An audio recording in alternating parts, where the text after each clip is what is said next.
Welcome back to another episode, Al. Throughout this episode, I'm going to be discussing the problems with pathology today and of how neurodiversity is making its way into the mainstream science, of how more sciences are going to take upon the concept of neurodiversity.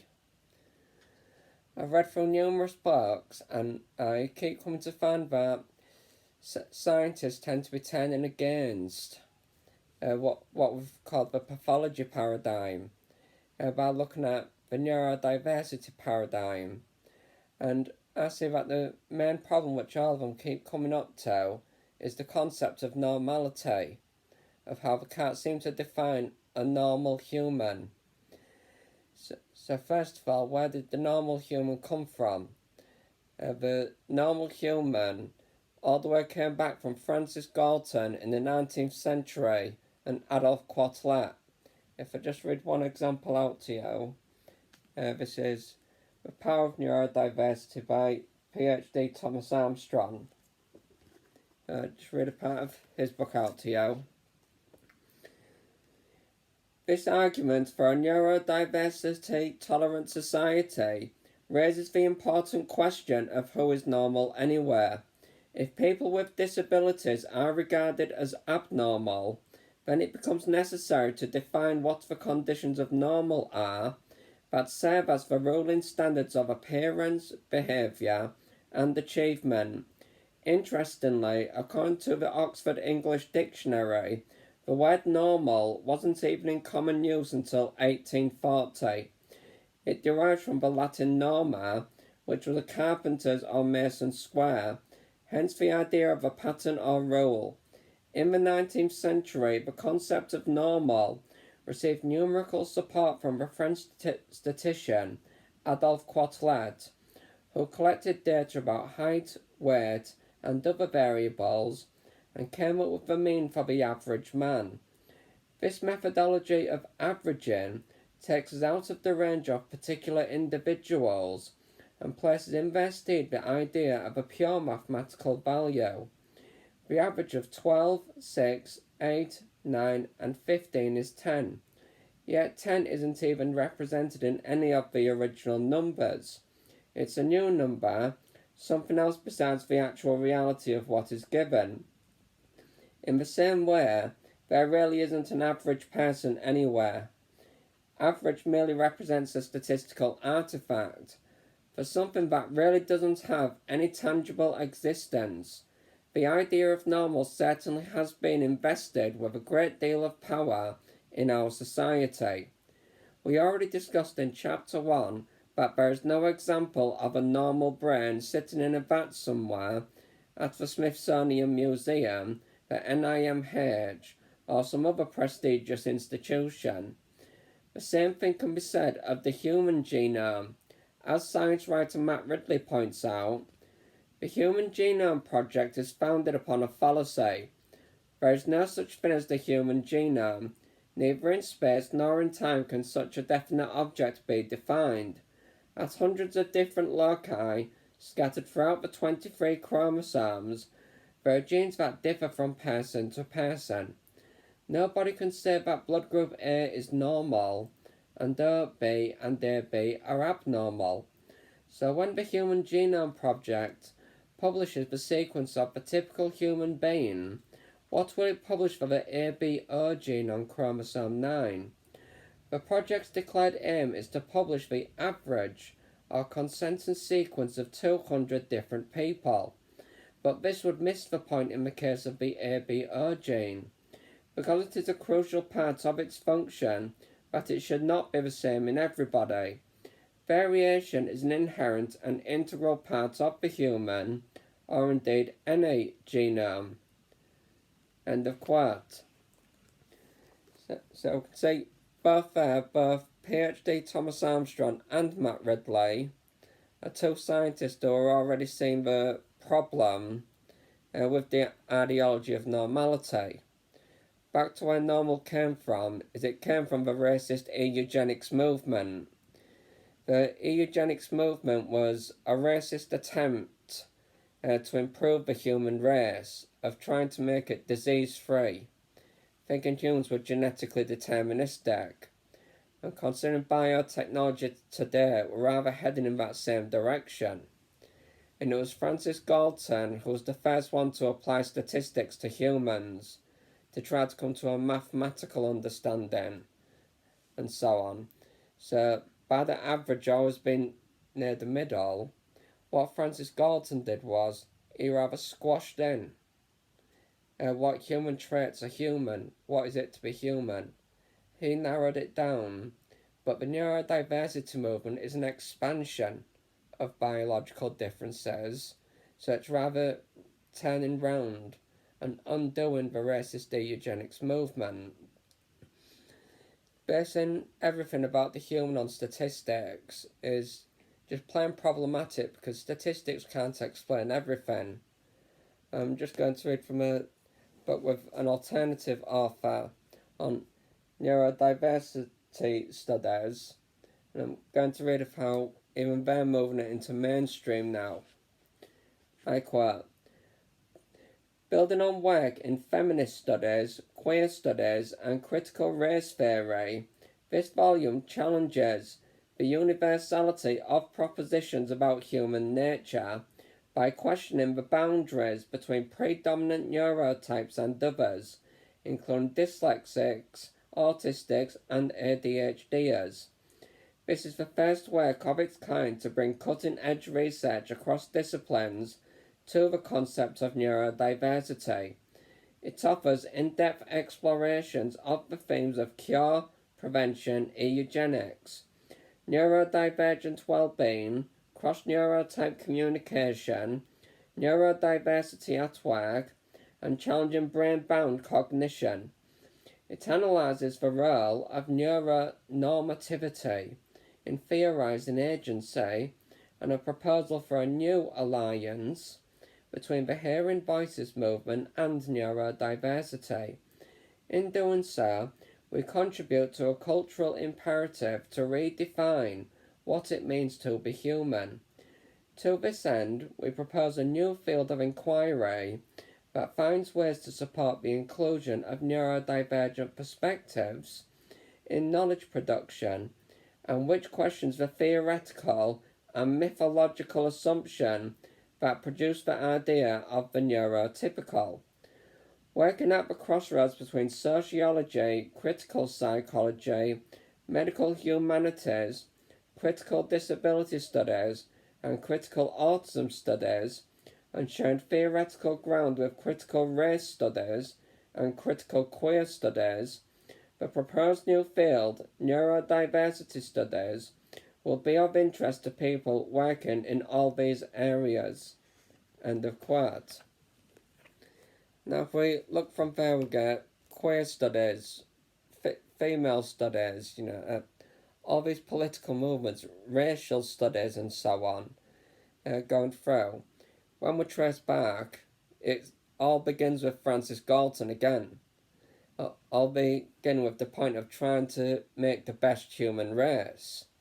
On the sexist part, if you allow me to read from something called the Darwin effect, they actually believed that females are intellectually inferior compared to men.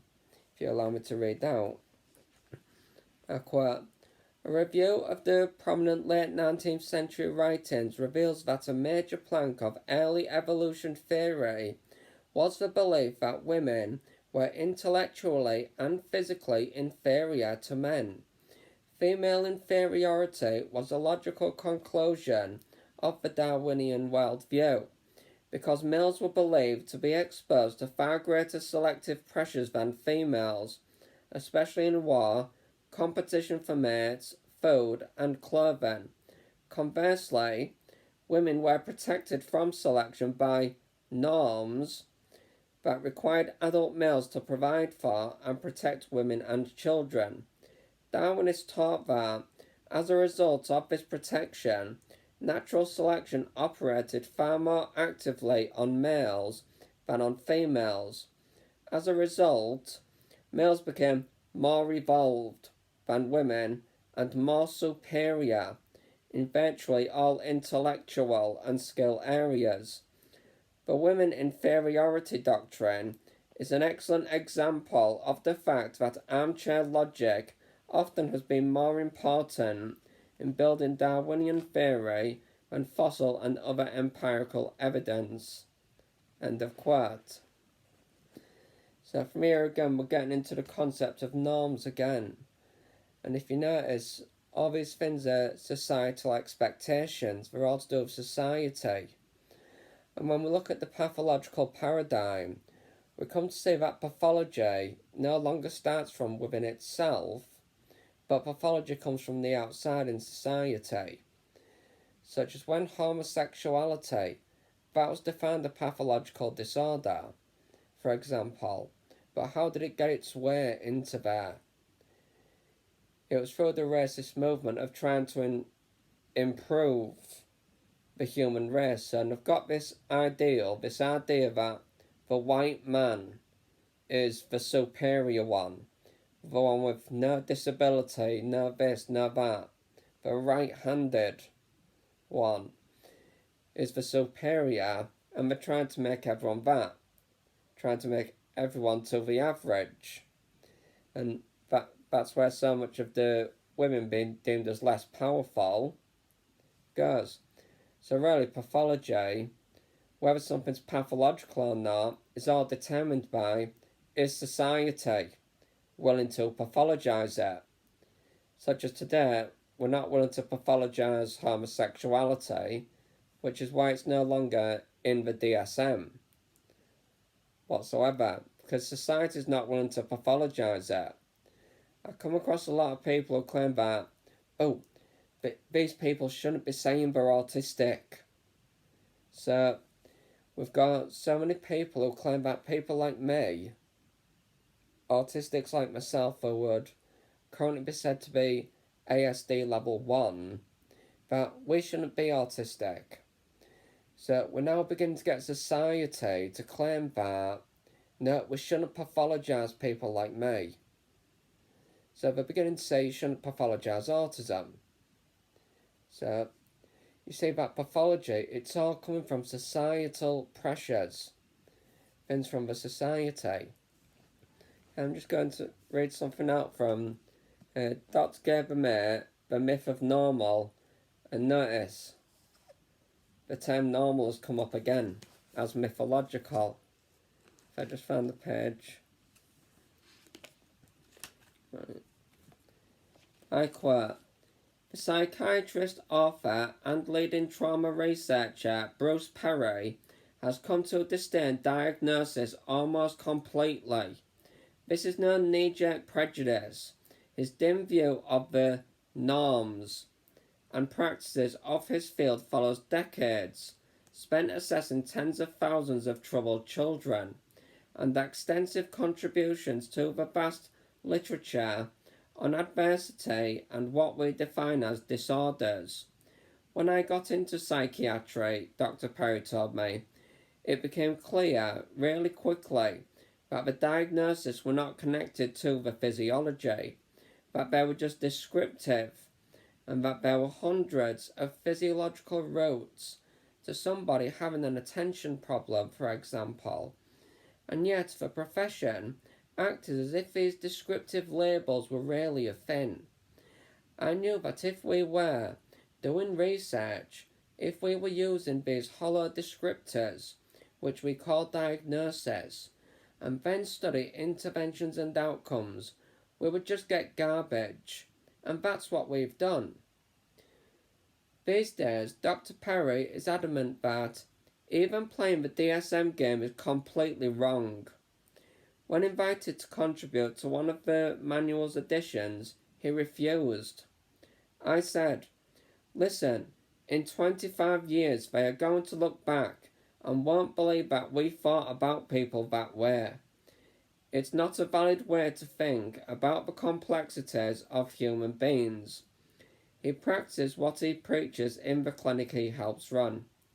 We haven't used diagnosis for 15, 20 years, he said, and it really has not interfered with our ability to do good clinical work. In fact, we're able to do better clinical work without using those labels. End of quote. And if you're familiar with the DSM, you'll know that inside the DSM, it is just a list of social biases. So again, the diagnostic criteria of a disorder, once again, is statistical deviation and by what is seen as socially undesirable, as that's where the link comes in. What's seen as average, that Francis Galton began, is often what gets considered normal, and what's considered normal is often what's considered socially desirable. And that's why I think the normal human is the superior.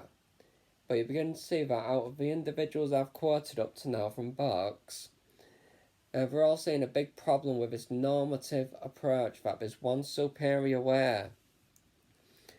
And just allow me to read something from something called Eugenics and Other Evils. This one's another book. Now, so you see I've come across lots of authors who seem to be against this. I quote, Mr. Wells' point was this, that we cannot be certain about the inheritance of health, because health is not a quality. It is not a thing like darkness in the hair or length in the limbs. It is a relation, a balance. You have a tall, strong man, but his very strength depends on his not being too tall for his strength. You catch a healthy, full-blooded fellow, but his very health depends on his being not too full of blood. A heart that is strong for a dwarf will be weak for a giant. A nervous system that would kill a man with a trace of a certain illness will sustain him to 90 if he has no trace of that illness.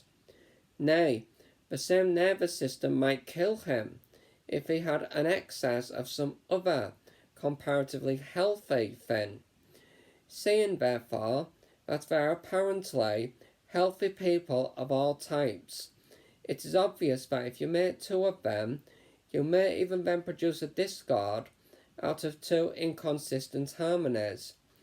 It is obvious that you can be no more certain of a good offspring than you can be certain of a good tune if you play two fine airs at once on the same piano.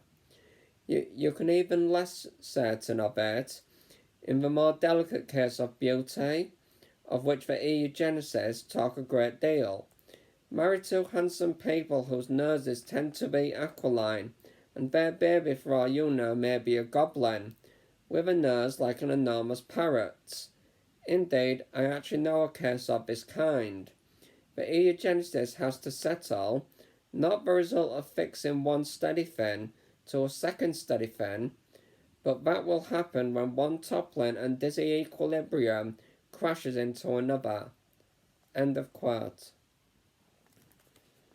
So again, there's another problem with eugenics and genetic engineering. It's not as simplistic as people are treating it. So I think of it as a normal gene, a superior gene, that there's some superior form of being a human. We see that this is all very problematic, and it comes from the societal expectations. Like, it's being naturally left-handed pathological. Well, it was claimed to be pathological, and it came from statistics. Are women intellectually inferior compared to men? No, but that came from the statistics again. Applying statistics to humans has kept bringing us to delusional conclusions in science, then trying to find ways to bring everyone back to this middle, back to the average human. That's what keeps causing problems. Now I'm just going to turn back to one of the books, which the Darwin effect again. This section will be quite a long read. I quote, among the large amount of research that discredited some of the eugenics ideas, probably the foremost was the realization that resulted from the ongoing research into genetics, that the relationship between the genotype and the phenotype was far more complex than previously imagined. Much of this research was on so-called simple creatures such as the fruit fly. In addition, it was realized that humans are produced from around 23,000 genes, and that it was extremely difficult to determine if any one gene is superior to another, as many eugenicists taught for decades. We now realize most traits are produced by a set of genes. At best, one could try to make judgments relative to the superiority of one specific trait compared to another trait. This is most easily achieved in the case of a mutation. A person who had a mutation that caused hemophilia could be considered inferior compared to a person who had a normal factor VIII gene.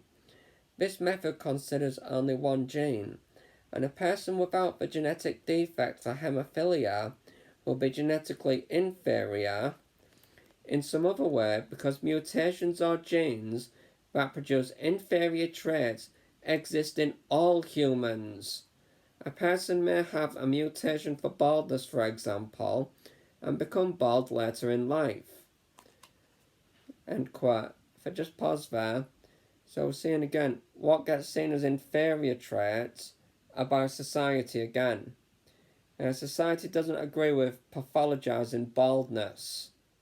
People with bald heads, it doesn't agree with pathologizing that, so they don't see that as an inferior gene, even though it is objectively, according to this, an inferior gene. I'll continue. Even a person who has certain traits, such as below average intellect, may in some other way be genetically superior. A determination that we cannot make until all of the estimated 23,000 genes are mapped and compared to the entire population.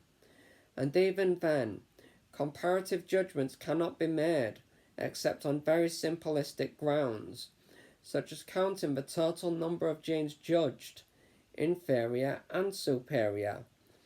Even this approach falls short, because certain single genes can cause far more problems than others, and conversely, can confer on the person more advantages than most other genes, such as genes that result in the production of above average levels of glutathione. This trait would reduce the likelihood of disease from cancer to heart disease to strokes. It then would be necessary to rate each individual gene and gene interaction, something that so far has not been done. In addition, many so-called inferior genes are actually mutations that were caused somewhere in the human genetic past and were subsequently passed on to the victim's offspring. Of the identified diseases, over 5,000 are a result of heritable mutations, and none of these 5,000 mutations existed in our past before the mutation causing it was introduced into the human gene pool. As these mutations accumulate, a deterioration of the genome called devolution results, an event that is the opposite of the eugenics goal of trying to create the most flawless race and then limit reproduction to members of this race. This goal is flawed because the accumulation of mutations tends to result in all races becoming less perfect. End of quote.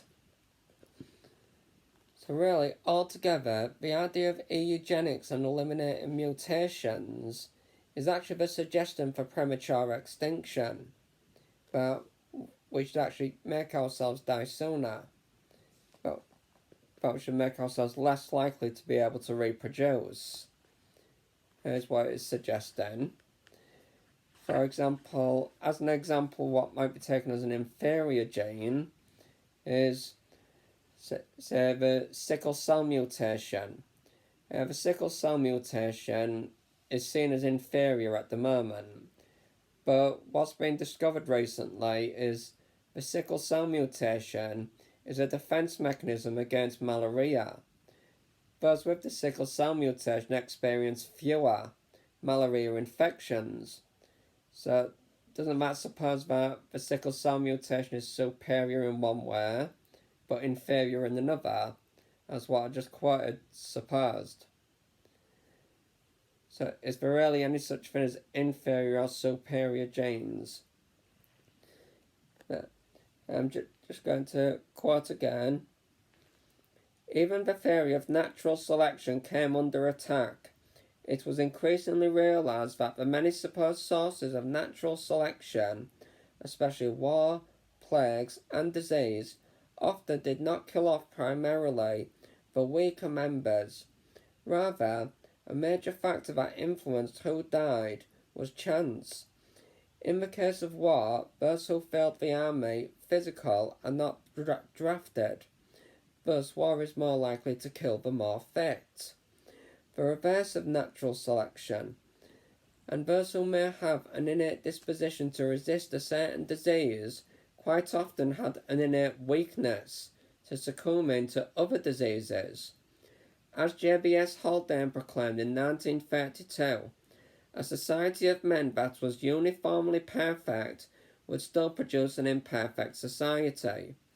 The enormous genetic variety among humans and among plants and animals as well was important because it will always allow some individuals to survive different environmental changes. When the Pilgrims came over to America, a few had the genetic predispositions that enabled them to survive the alien environment in America with its foreign germs and new living requirements. Those that survived may not have been the strongest in the land from which they came, but were stronger in the new environment. If all those that came over were genetically identical, likely none of them would have survived. End of quote. So, I'll be quoting again in a moment. So, at the moment, we're getting closer and closer to seeing problems with this idea that the average man, applying statistics to determine who's healthy, who's superior, is what's problematic. Now I'm just going to get onto this part now. A quote. The importance of studying the eugenics movement today is not only to help us understand history, but also to ensure that it is not repeated.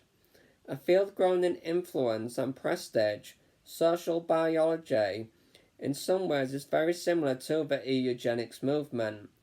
This school also claims that both biological and social traits have a genetic basis that exist as a result of the survival of the fittest process. Although many social biologists take pains to disavow any connection, ideologically or otherwise, with the eugenics movement, the similarity is striking.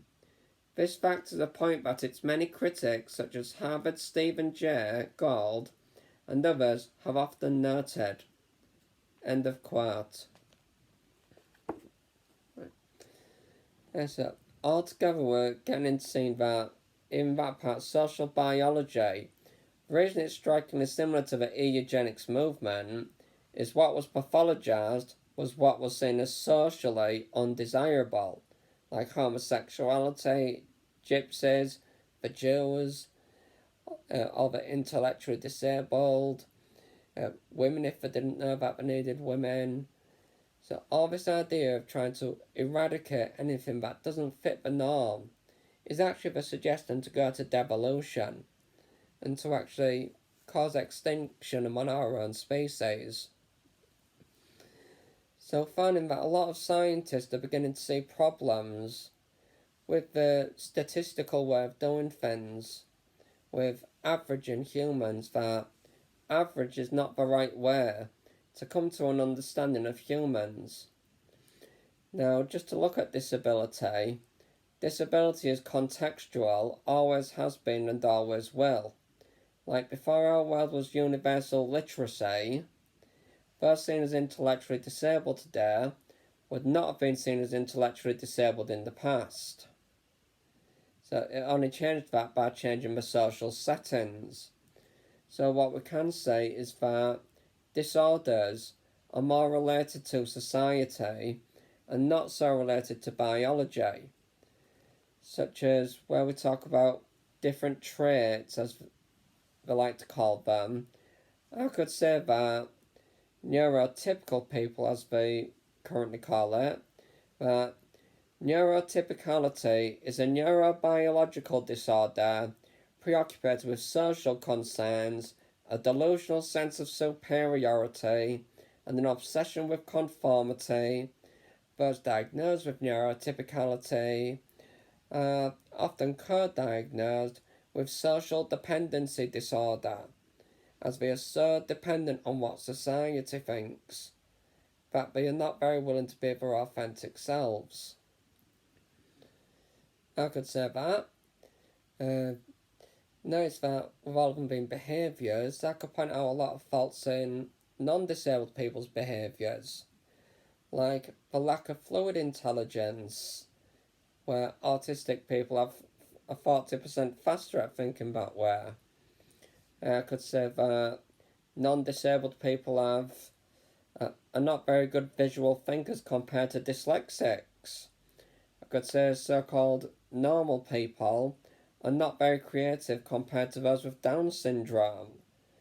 When we look at the strengths of each individual disability, we see that as the books are quoted from, they say that they may be inferior in one way but superior in another. And notice that this idea that the majority is the best comes from the mode, as in statistics. The mode, median and the mean are always somewhere around the middle. So the idea that that's the best is flawed in itself, because that's like suggesting that love, hate, generosity, greed, compassion, cruelty, all the extremes are pathologically suspect. If they become less common, they're not going to be part of the mode, they won't be in the median, they won't be the average, so they'll automatically be defined as pathological. Symptoms of a mental health disorder. So altogether, so many scientists are beginning to see the problem with trying to define humans with statistics. Statistics aren't useless, of course. They are useful to use in some situations, but I would say using a normative approach towards humans, towards trying to think there's some ideal, normal, superhuman, and that all disabled people must be made through this gap here, is plain problematic, unscientific, pseudoscience, a suggestion of premature extinction through biotechnology. But it's just plain selfish to parents who go wanting saying, oh, but autistic people's behaviour is so problematic, Down syndrome, ADHD. When those who say this will say, oh, but autistic kids' behaviours are so problematic. Do you ever consider that your behaviour, those who are not disabled, do you ever consider your behaviour is just as problematic to us? For example, when you go doing all the small talk, don't you think we find that problematic? Oh, why do I want to shove so much pointless information in my face? All the hypocrisy you say to us that you love the truth, but then when we tell the truth, if you don't like it, you get mad at us. You get so mad. So we can say that either everyone or no one is disabled. Either everyone or no one is superior, everyone or no one is inferior, everyone or no one is normal. So basically, it is normal. The only objective understanding of normal is to be different. Diversity is the norm, not the exception. Variation is the rule, not the exception. As there's even variation between identical twins. There's variation between them both.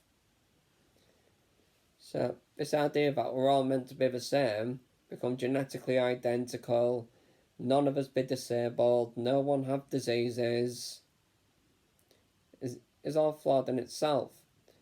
So this is how neurodiversity is beginning to make its way mainstream, because all pathologist claims like the average being the best, we've got the average lifespan is 80 years, so 80 years is a health mark, but we know that a person's lifespan can be over 100 years. So why is 80 considered healthy when people can live for over 100 years? I would say 80 is too young to die. If that's the case, don't you see an issue there with using the average as meaning the best? So really altogether, trying to understand humans through statistics is nonsense. It was all a racist movement from the beginning. Discriminatory, sexist, capitalist. All the way from its beginning, from when Francis Galton decided to apply statistics to humans so he could select the traits that he liked and pass them on to the next generation, but disallow those that he does not like, those considered socially undesirable. So altogether, most disorders are not biological, but are social, like left-handedness and homosexuality are biological. They're considered disorders, so they're considered biological disorders, but were they actually ever biological disorders? Nah. It's simply, and they classified these people as pathologically disordered, then placed all the blame on the biology. That's all I've done with autistics, and they've identified I as autistic, and they placed the blame on my biology. So that's basically what they'll do. If we pathologized you, the scientists would then place all the blame on your biology. So they've simply got it back to front. It shouldn't be statistics determine everything. So this is the big problem why pathology is falling to pieces and shattering. But normal didn't always exist. So the neurodiversity movement, since it's actually a reversal of the pathology paradigm of the racist eugenics movement, what we can conclude with is any opposers of the neurodiversity movement are actually inevitably supporters of the racist eugenics movement. Like you're supporters of that, of genocide, if you don't support the neurodiversity movement. And if we go forward with the neurodiversity movement, actually keep it prevailing, and what we may come to find is that we can actually restore pathology and have pathology define itself in its own terms, not have pathology defined in terms of what is socially normal, what is socially desirable, but instead restore pathology back to its original self, rather than basing everything on societal expectations.